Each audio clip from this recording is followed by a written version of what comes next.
Telugu cinema ఇండస్ట్రీలో సత్తా చాటుతున్న తెలుగు అమ్మాయిల్లో సాన్వే మేఘన ఒకరు.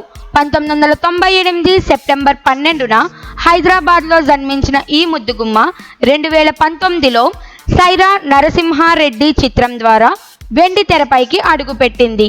ఆ తర్వాత పిట్టకథలు, బిలాలాపూర్ పోలీస్ స్టేషన్, పుష్పక విమానం, మోస్ట్ ఎలిజిబుల్ బ్యాచ్లర్ వంటి సినిమాల్లో నటించి ప్రేక్షకుల దృష్టిని ఆకర్షించింది. ప్రత్యేకంగా పుష్పక విమానం సినిమాలో ఆమె పోషించిన షార్ట్ ఫిలిం హీరోయిన్ పాత్రకు మంచి స్పందన లభించింది. ఇప్పటి వరకు తెలుగులో 6 సినిమాలు చేసిన సాన్వే తమిళ సినీ పరిశ్రమలో కూడా తన గుర్తింపు కోసం అడుగులు వేస్తోంది. తమిళ్లో కుటుంబస్థాన్ అనే చిత్రంలో నటించిన ఈ బ్యూటీకి ఆ చిత్రం విజయాన్ని అందించింది. ఈ విజయం ఆమెకు కోలీవుడ్ నుంచి కొత్త అవకాశాలను తీసుకొచ్చింది. ఇటీవల తెలుగులో టుక్ టుక్ అనే సినిమా చేసిన ఈ నటి చేసిన ప్రతి సినిమాలోనూ తన నటనతో మెప్పించినప్పటికీ ఆమెకు పూర్తి స్థాయిలో గుర్తింపు దక్కలేదనే చెప్పాలి.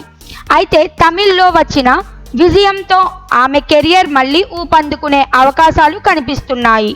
ప్రస్తుతం తమిళ పరిశ్రమ నుంచే కాకుండా తెలుగు ఇండస్ట్రీ నుంచి మంచి ప్రాజెక్టుల కోసం ఎదురు చూస్తోంది.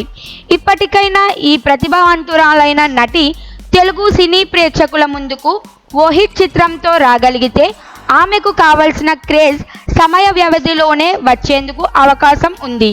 టాలెంట్ ఉన్నా సరియైన బ్రేక్ అవసరం అనే మాట సాన్వే మేఘనాకు బాగా సరిపోతుంది.